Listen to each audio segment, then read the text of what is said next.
یاد رکھو ہمیں اپنے اندر وہ صحابہ والے جذبات پیدا کرنا پڑے گا۔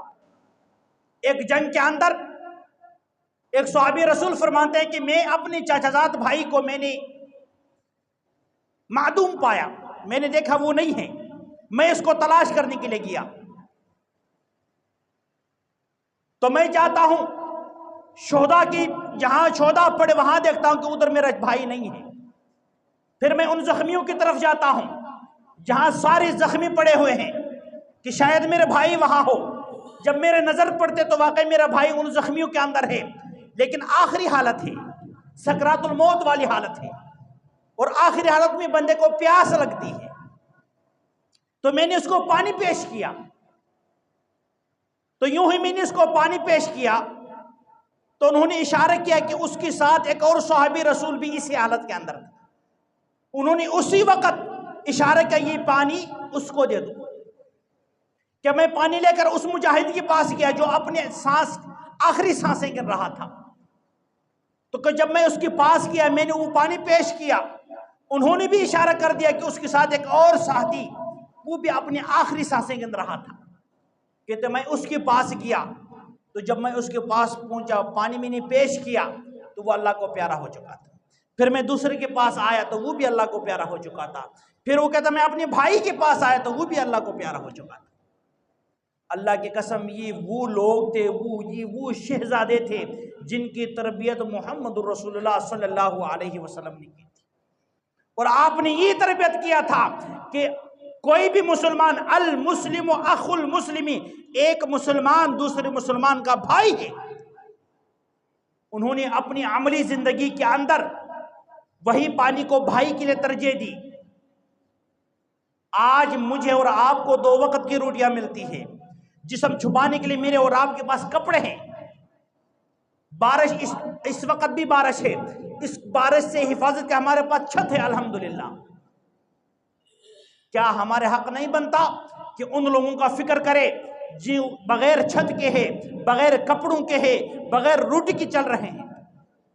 اور الحمدللہ اس بات کو میں آپ کو فخر کے طور پہ بتا سکتا ہوں، حکومت وقت چاہے صوبائی ہے چاہے وفاقی ہے ان کا تو کوئی پتہ نہیں ہے، لیکن الحمدللہ یہ مدارس والے، یہ اہل مدارس، آج بھی آپ جاؤ خبروں کو بلوچستان والوں سے پوچھو کہ ان کی مدد کے لیے یہ مولوی پوچھے ہوئے جو ان کے پاس طاقت تھی۔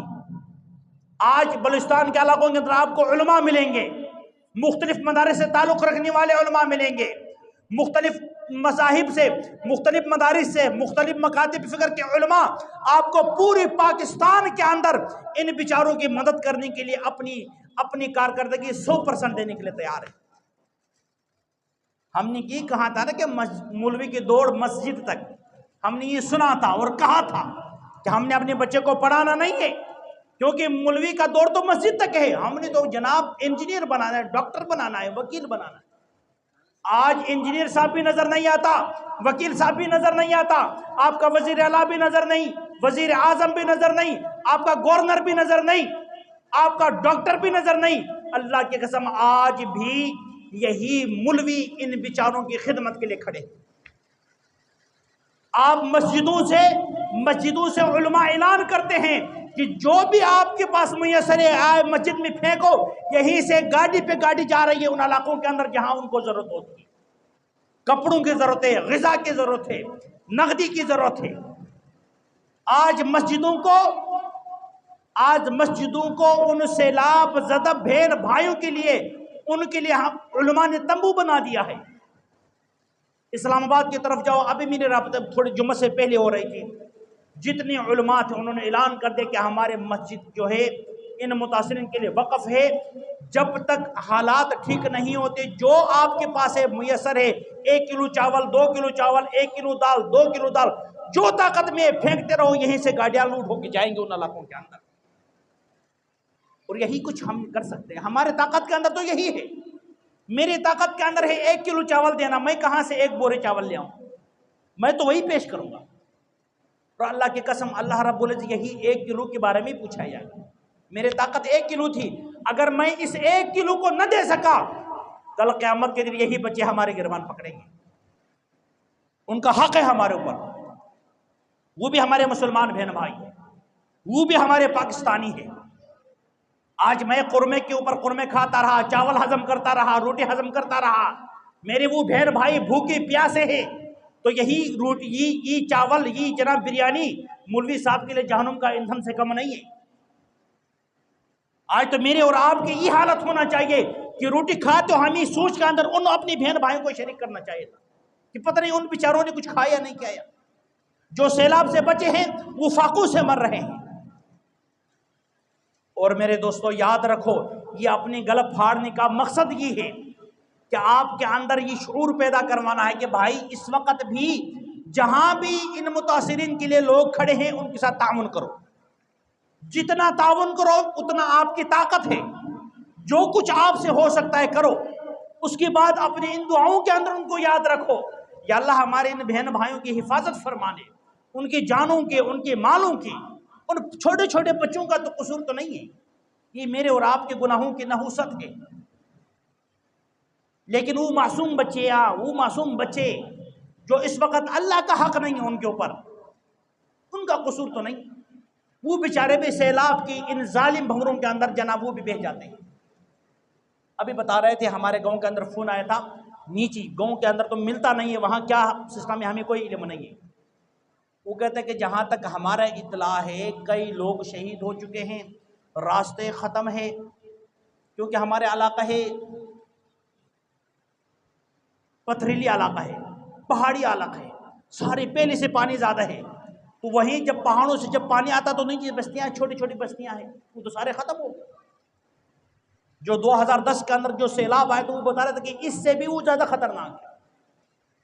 تو میرے دوستوں میں نے اور آپ نے دعا کر دی ہے، میں نے اور آپ نے اپنی دعاؤں کے اندر ان بیچاروں کو یاد رکھنا ہے.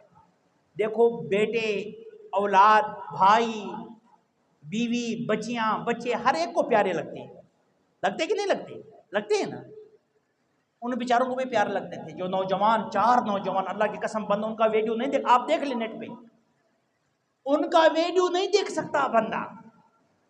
4 گھنٹوں تک اس ایک پتھر کے اوپر وہ اس امید کے ساتھ شاید کہیں سے مدد آئے، شاید کہیں سے مدد آئے، ہماری جان بچ جائے، پر مدد نہیں آئی. ہمارے حکمران سوتے رہے، پریس کانفرنس پھینکتے رہے، ایک دوسرے کے خلاف باتیں کرتے رہے. ایک نے کہا یہ غدار، دوسرے نے کہا وہ غدار. وہ غداری کا سرٹیفکیٹ جاری کرتے رہے، وہ بیچارے مرتے رہے. ان کا کسی نے پوچھا تک نہیں. کیوں؟ وہ غریب تھے، ان کا کوئی سہارا نہیں تھا. اگر ان حکمرانوں کے بچے وہاں پھنس جائے، ان کے کوئی رشتہ دار پھنس جائے، یہ راتوں رات ایمرجنسی نافذ کر کے وہاں سے وہ نکالتے. کیا ان کے علاوہ کوئی دوسرے انسان نہیں ہے؟ پچھلے سال ہمارے ہی جو وزیر اعظم صاحب کی بہن پھنس گئی تھی سیلاب کے اندر. کہاں پہ پھنسی تھی؟ کہ یہ جو ہے پتہ نہیں یہ سوات کی طرف تھا یا پتہ نہیں اس طرف کہیں پھنسی ہوئی تھی. فی الفور خان صاحب نے حکم جاری کیا کہ میری بہن کو فی الفور ریسیو کیا جائے. یہاں پہ جہاز اڑا، اس کو لے آیا محفوظ. ہمیں کوئی اعتراض نہیں ہے، ہمیں اس پر کوئی اعتراض نہیں ہے. ایک انسان کی جان بچنا بہت بڑی بات ہوتی ہے، لیکن آج یہی طاقت ان بیچاروں کے لیے بھی استعمال ہونی چاہیے.